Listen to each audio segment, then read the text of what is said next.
So on Ukraine, we're a core member of the Coalition of the Willing and one of the largest per capita contributors to its defense and security. On Arctic sovereignty, we stand firmly with Greenland and Denmark and fully support their unique right to determine Greenland's future.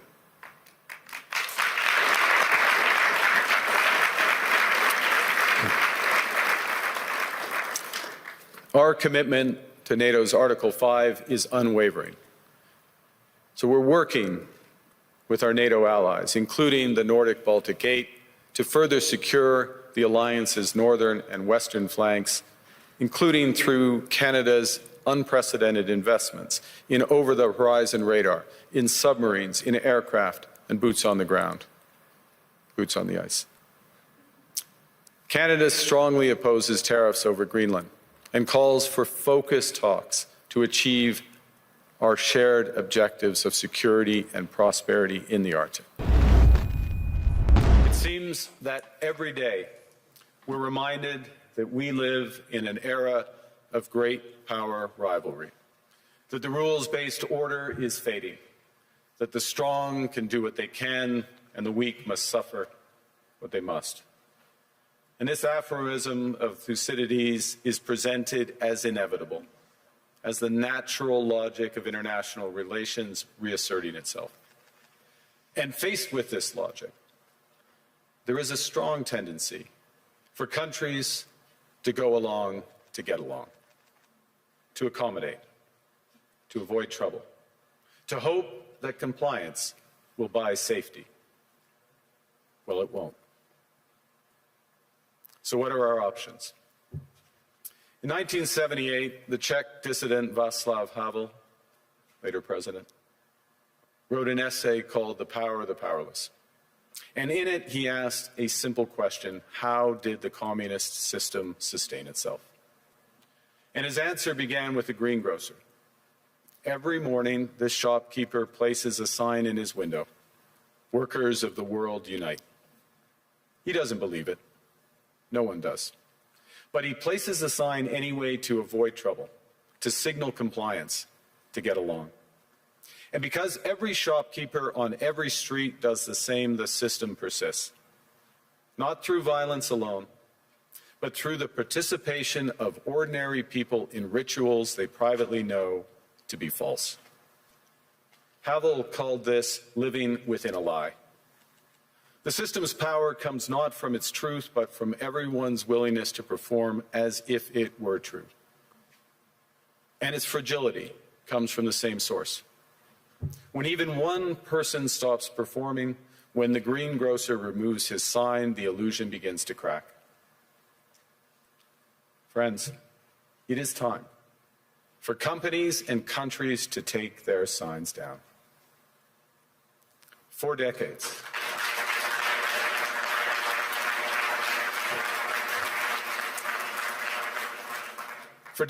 countries like Canada prospered under what we called the rules-based international order. We joined its institutions, we praised its principles, we benefited from its predictability. And because of that, we could pursue values-based foreign policies under its protection.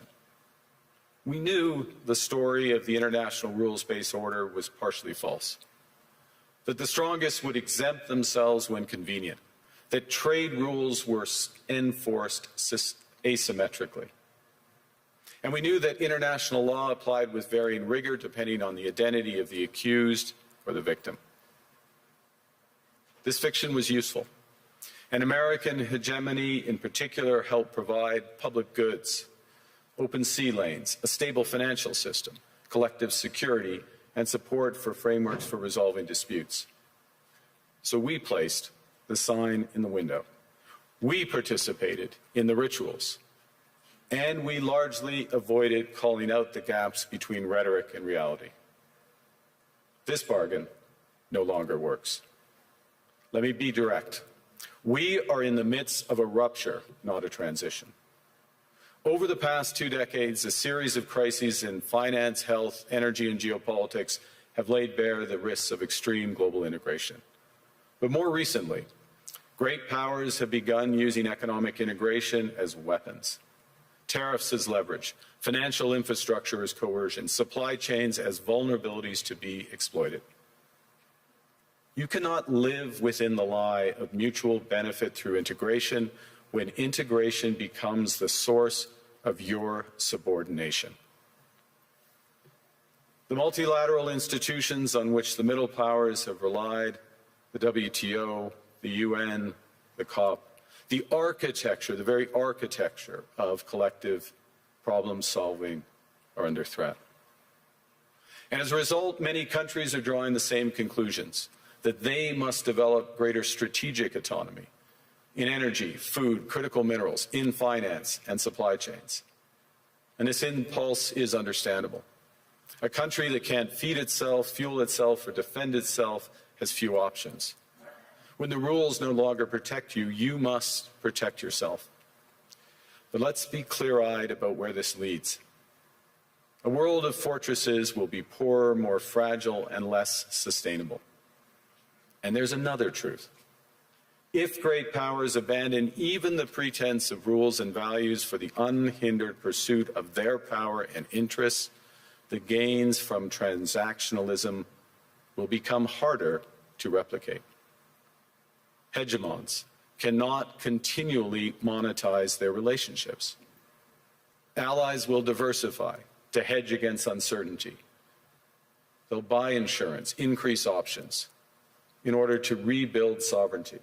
Sovereignty that was once grounded in rules but will increasingly be anchored in the ability to withstand pressure.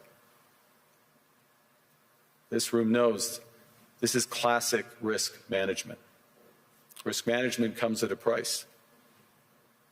But that cost of strategic autonomy, of sovereignty, can also be shared. Collective investments in resilience are cheaper than everyone building their own fortresses. Shared standards reduce fragmentations. Complementarities are positive sum.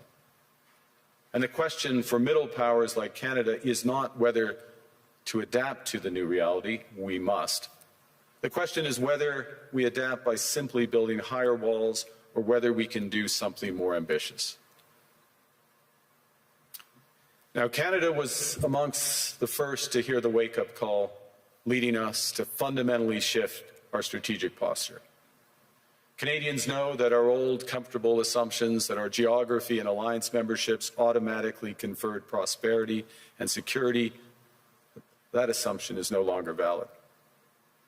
And our new approach rests on what Alexander Stubb, the President of Finland, has termed value-based realism. Or to put another way, we aim to be both principled and pragmatic. Principled in our commitment to fundamental values, sovereignty, territorial integrity, the prohibition of the use of force except when consistent with the UN Charter, and respect for human rights.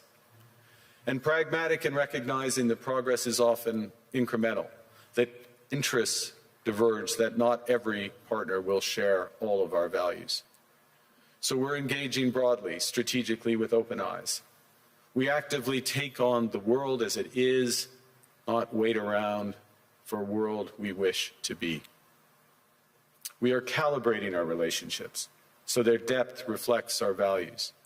And we're prioritizing broad engagement to maximize our influence, given the fluidity of the world at the moment, the risks that this poses, and the stakes for what comes next. And we are no longer just relying on the strength of our values, but also the value of our strength. We are building that strength at home. Since my government took office, we have cut taxes on incomes, on capital gains and business investment. We have removed all federal barriers to interprovincial trade. We are fast-tracking $1 trillion of investments in energy, AI, critical minerals, new trade corridors, and beyond. We're doubling our defense spending by the end of this decade, and we're doing so in ways that build our domestic industries. And we are rapidly diversifying abroad. We've agreed a comprehensive strategic partnership with the EU, including joining SAFE, the European Defence Procurement Arrangements. We have signed 12 other trade and security deals on 4 continents in 6 months. The past few days, we've concluded new strategic partnerships with China and Qatar. We're negotiating free trade pacts with India, ASEAN, Thailand, Philippines, and Mercosur. We're doing something else. To help solve global problems, we're pursuing variable geometry. In other words, different coalitions for different issues based on common values and interests. So on Ukraine, we're a core member of the Coalition of the Willing and one of the largest per capita contributors to its defense and security. On Arctic sovereignty, we stand firmly with Greenland and Denmark and fully support their unique right to determine Greenland's future.